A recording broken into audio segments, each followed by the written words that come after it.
Everybody, this is Jeff Veale, the business guru, having a wonderful time today on my ninth interview, would you believe? Nine. And I've got, what have I got? Got to add up on my fingers. I've got five to go. We've got a lovely guest here today, all the way from downtown California. And we have a guest on the show called Ada Lloyd.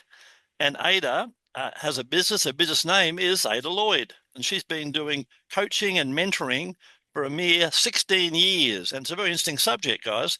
She works with people who were abused as children. Remember back in the bad old days? Or they're the good old days now, to break the chains that bind them in their past so they can have emotional freedom in the present and create a future of their choosing, right? And isn't that important, guys? Key achievements, miracles in transforming lives where traditional therapy failed. Yep. And everyone's got a story, guys. So give Ada a call, have a cup of coffee and tell her your story, right? You are never responsible for someone else's choices. You are responsible for your own choices. Isn't that true, guys? And I'll add to that. Guys, in life, no one's coming to save you. I can tell you now, no one is going to save you. Save yourself. And it's not a dress rehearsal, guys. This is the real deal. You're not going to get another chance. So live life, live it large, and live it today, every day. Right. Interesting fact about herself. Wow. October 23, doctor said she had two days to live. Were they right? I don't think so. Apparently not. But that's typical of doctors these days, guys. It's all about the medicine. They pay you to stay sick. They don't pay you to heal you. So, guys, my great pleasure to introduce to the stage Ada. Good evening, Ada. How are you? Absolutely terrific and delighted to be here, Jeff. Fantastic. Good to have you on the show with your take on life. It's a different perspective. It's very good. Tell us about your journey and what inspired you to pursue your current career path. How did it all come about? I grew up being sexually abused as a child, Hmm. long before it was on the public radar. And Yes. so, as a child, when you're experiencing something that doesn't feel right Yes. and you don't know anybody else is experiencing it, you feel like there's something wrong with you. Yeah. Right. And that's a tough position for a child to be in. Yes. And so I looked for ways to escape.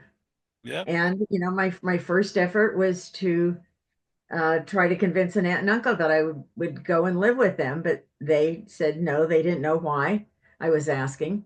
My second plan was I finally told my mother what was going on and thought, hopefully she'd put her arms around me and tell me it was all going to be okay and she'd kick Yep. him out and whatever. But the response I got was, your father really didn't do anything. He just wanted to be close to you, Oh which was goodness. a big fat lie. Yep. And so Plan C worked. And I got myself on a college campus 2,500 miles from home 1 month after my 16th birthday. Right. Now, at that point, I left the physical fear behind, Yes. but I took all the emotional crap with me. Yes. And so a few years later, I received a life altering epiphany. And that was, you're not responsible for your father's choices, but you are responsible for how you allow them to impact your life. Correct. Still no resources, nothing that I could find, no internet long before the internet. Sure. And so I jumped into the self-help arena and I looked at principles. And I would try a principle, and if it worked, I put it in my basket and kept it. And if it didn't, I'd toss it and look for another principle. And over time, I had a basket full of principles that weren't connected. Yep. And I started thinking, yeah, you really ought to try connecting these. And about that time, the leader of my local church congregation called me on a Monday night and said, will you speak in church on Sunday? And I said, sure. I'm thinking faith, hope, charity. And then he says, you have more stress in your life. At that point, I was a single mom. I was divorced. My Wow. oldest daughter was making horrible life choices, and I had my own business. And he said, you've got more stress in your life than most people do, and you seem to handle it better than most people do. I want you to speak about how you handle stress from a gospel perspective. Hmm. In that moment, I went, oh, because I knew what I was going to need to do. Yes. And I went and found my two younger daughters who were still at home, said, Frank called. He wants me to speak in church on Sunday. And like teenagers do, they rolled their eyes and said, so what else is new, Mom? Yep. And I said, I feel like I'm going to need to make reference to the abuse I experienced growing up. Yeah. Now, they knew I was abused, but obviously no Sure. details. And so I'm going to announce, when nobody's talking about the sexual abuse of children in church in front of 200 people they've known their entire lives, Sure. I was abused. I said, are you okay with that? And to their credit, they said, we're good with that, Mom. Yeah. So on Awesome. Sunday, I started talking about the normal stress that we all encounter. Yep. You know, Day the to guy day. that Yep. picks you up on the freeway, the boss that's always on your case. And Yeah. then I said, we all have uncommon stresses, things like divorce, delinquent kids, having been sexually Yeah. abused as a child, health challenges, financial challenges. I've experienced all of these, and these are the strategies I've used to deal with them. Yes. Afterwards, I had three women come up to me. Two of them independently laid their head on my shoulders and, amidst their tears, said, I thought I was the only one. The Wow. third one just simply laid her head on my shoulders and sobbed and sobbed and sobbed and sobbed. She couldn't say anything, but I knew, Yes. and she knew that I knew. That Yeah. was the day that I knew that even though my healing was not yet complete, I had an obligation to reach back and light a path forward for those who did not yet know it was possible. Yeah. So back in the And day, so, it was so common, and yet, and it yeah, was sort of like, oh, shut up, shut up. No, we yeah, don't want to, exactly. we don't want to know. Well, or just that are not being believed, Yeah, we don't want to know. That's or, right. Yeah. Oh, and so, Uncle Frank wouldn't do that. You know. yeah, exactly. And abusers are almost always somebody in the household or a close family friend or relative that has. Absolutely. Yeah, So, on a different note, I'm fairly sure one of my daughters got abused at one stage. She was about, say, around about maybe 12, somewhere between 12 and 14, and she was always smiling. She had the biggest smile you'd ever want. You'd walk in, you'd light up a room, and then I noticed she went from, honest to God, she went from smile, like someone flicked off the light switch. She went from mhm, smiling to sort of frowning. And mhm. I really believe that something in her life, we asked her, but she didn't say anything, but I believe something tragic happened to her with one of our relatives or someone, like you say, Yeah, someone close. there's a high probability that you're absolutely right. Yeah. And so the next several years, I, focused on running my business and raising my kids and living life and trying to maintain my sanity and, Yep. helping people when they popped into my life and, Sure. they were struggling with that. And then in 2009, I decided it was time to shut down my design business and pursue working with people full time. Lovely. And so before I could do that, one of the things I had to do was finish some work on me. And as a part of that, I created the 7 pillars of a happy and successful life. Lovely. And those are personal, your relationship with yourself; physical, everything about your health and your body; emotional, which is largely about stability; spiritual, however you define that; professional, whatever brings money into the household; Yep. financial is largely about stability, etc., and Yep. relationships of all kinds. When Yep. you know what success looks like to you in each of those areas, not what it looks like to society or anybody else, Sure. but what it looks like to you, you can weave that together to create your unique definition of success, Yeah. which becomes a foundation to build life, build goals on, to achieve Sure. things that are important to Relationships are you. so important of all types, with your siblings, with your other half, etc., other people, in general. What's been the Yeah. most challenging aspect of your work, and how have you overcome that? The most challenging thing is helping people understand that they can have emotional freedom, that they can have healing. There's a real tendency to say, oh, that'll work for somebody else, but it's not going to work for me. I'm Yes. different. Yeah, And the reality is, none of us are that different. that's right. We may be unique in many characteristics, Yep. but the things that truly matter deep in our hearts are very much aligned. Mm, And so the challenge for me and the way that I look to overcome it is simply to create a safe place where people know that because I've been where they're at, you because understand. I'm in a Yep. different place today, two things. One, I understand the difference between the darkness of pain and the light of freedom and joy. Mm, And two, they can trust me to walk with them on that journey between the darkness and the light. Yeah, awesome, awesome. Tell me, in your opinion, what are the key qualities that you believe have helped contribute to your success? Um,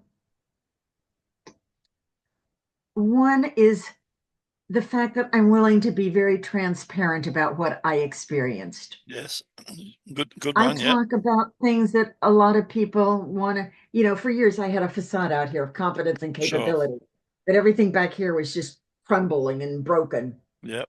It got to a point where it was like, this isn't serving me, get rid of it. Yes, good. And that I think is essential. I think the other thing is just that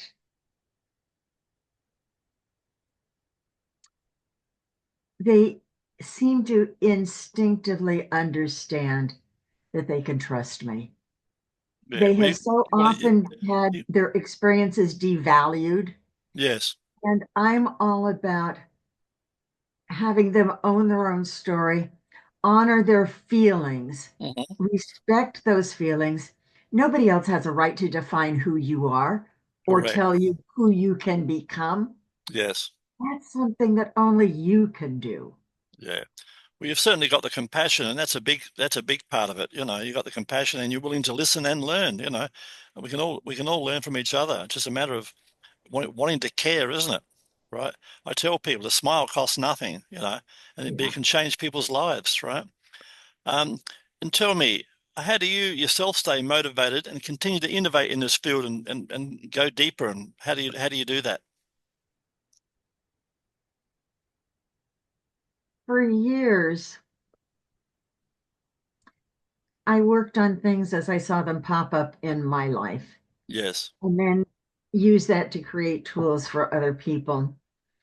But after that experience where I was told I had 2 days to live, Wow. Yeah, that'll worry you. it Yeah. really changed me in that I feel like I have been given a gift of borrowed time. Yes. How am I going to use it to serve others, to benefit others, to heal others?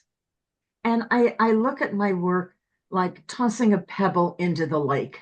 Mhm. And every life I impact is a ripple, and it will go on to impact other lives. Lovely. And I Yeah. just want to toss as many pebbles in as many lakes as I can. Love it. Love it. Nice mission. Tell us about a recent project or achievement, if you can, that you're particularly proud of. Um, a client that started working with me a couple of months ago had been dealing with depression for 20 years. Wow. She had been in therapy for Yeah. 20 years. That's horrible. In the second week of my 12-week program, Mm. I got a message from her that said, my depression is lifting. It's the first Awesome. time I've experienced that in 20 years. Yeah, like a cloud, isn't it? Now, yes, now a couple of months later, to see the change in her countenance, Yes. as she feels joy, as she has broken chains to Lovely. the trauma she experienced as a teenager. Yes. I I can't define it in any way other than to say it brings me joy to see that Absolutely. kind of I mean, transformation. it's just, it's same as me with clients, helping clients. I get the joy seeing them go from trying to survive to thriving, Yeah, it's awesome. That's what, and you're like me, you haven't got a job, you've got a passion, you know. So when you've got a passion, it's like a mission. It just flows, it comes naturally, and the great Lord helps you, keep on the right track. Tell me, absolutely. what advice would you give someone who wants to aspire to follow in your footsteps and help others? What would you tell them? The client that I just mentioned to you for 20 years, that's her aspiration. Lovely. Wow, She what an wants to aspiration. take what I do and eventually work with other people doing the same thing. Yeah, lovely. And so, what my comment would be is do what is necessary Yeah, that's to right. heal you. Yep. And none of us will ever be perfectly emotionally healthy. No, not at all. Life will make sure that that doesn't happen. Yeah. But put yourself in the best position possible and have tools that will help you when life throws you an unexpected curveball, as it will all the time. as Yeah. it will. Yeah. So you can deal with that curveball and Yes. you can use those tools to give to somebody else so they can deal with the curveballs in their lives. Absolutely. We all get them, don't we? Often, Yep. sometimes I Part of got a the adventure we call life.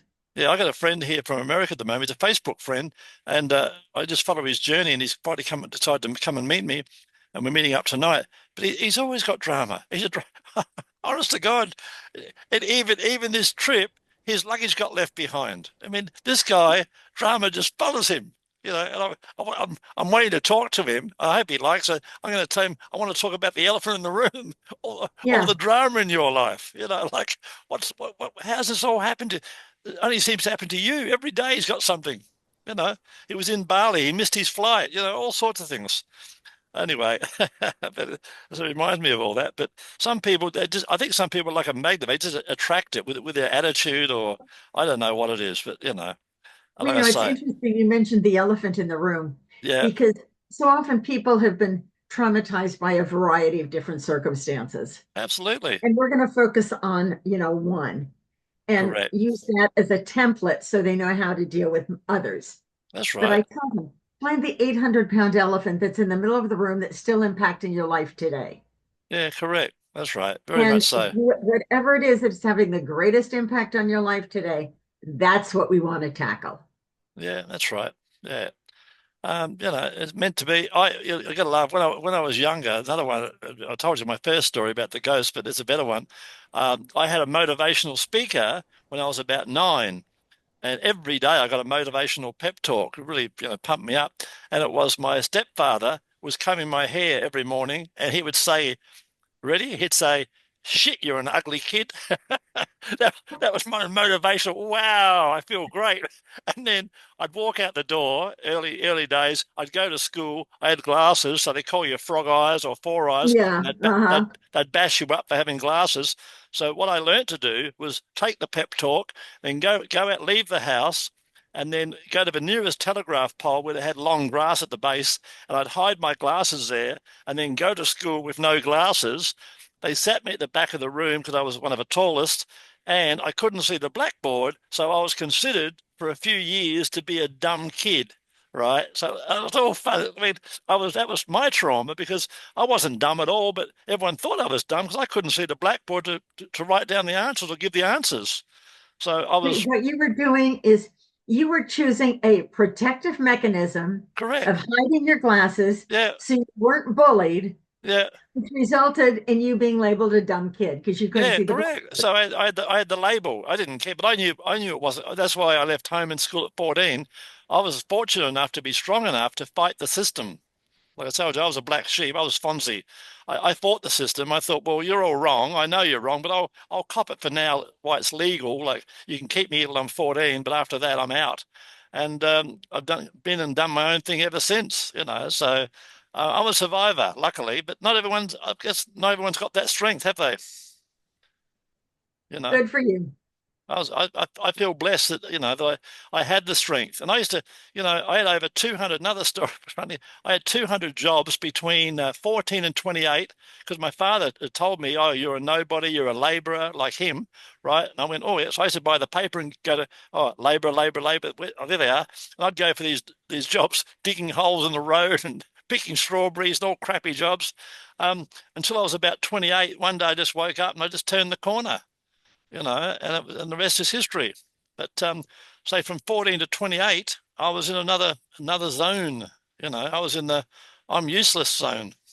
You From know, 14 to 28, somebody else was defining who you were and who you could become. absolutely, At absolutely 28, you flipped a switch and you said, correct. no, Yeah, I will define me and who I can become. correct. I remember it. I remember the actual day, like it's a lot of memories are there.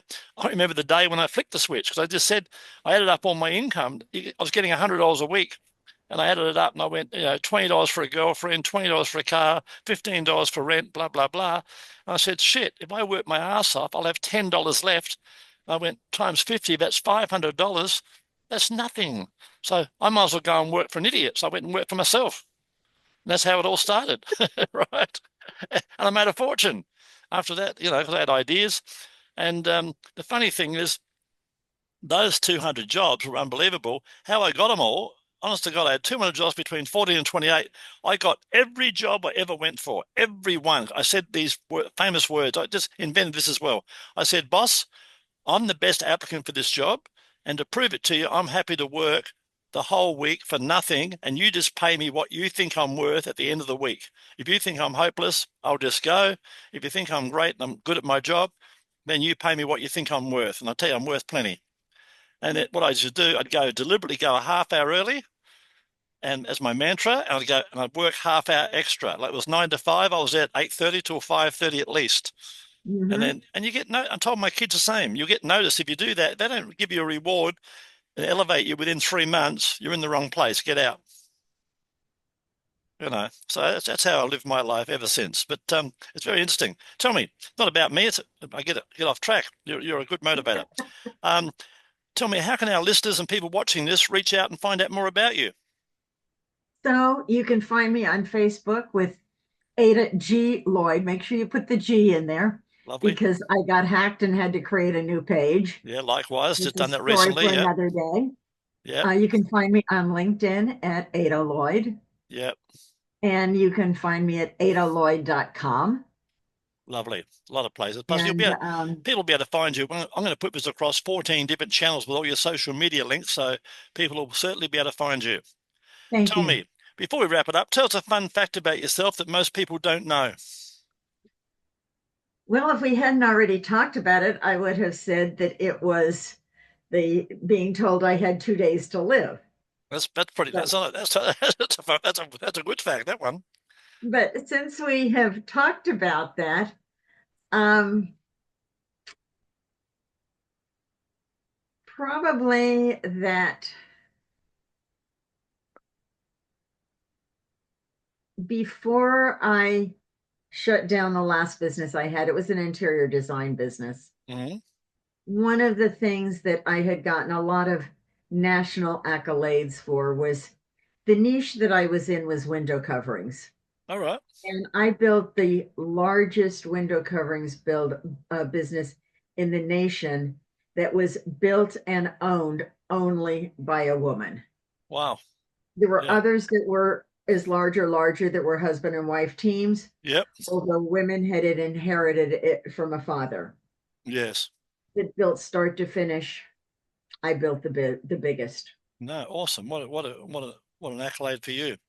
All right, we're going to wrap it up now. And guys, if you want your 15 minutes of fame, just like we had some fun with Ada, reach out. Don't forget to like and subscribe to this channel. It's a bit like Dr. Phil. I interview people all over the world, and they're all got a story to tell, just like you. So come online and tell your story.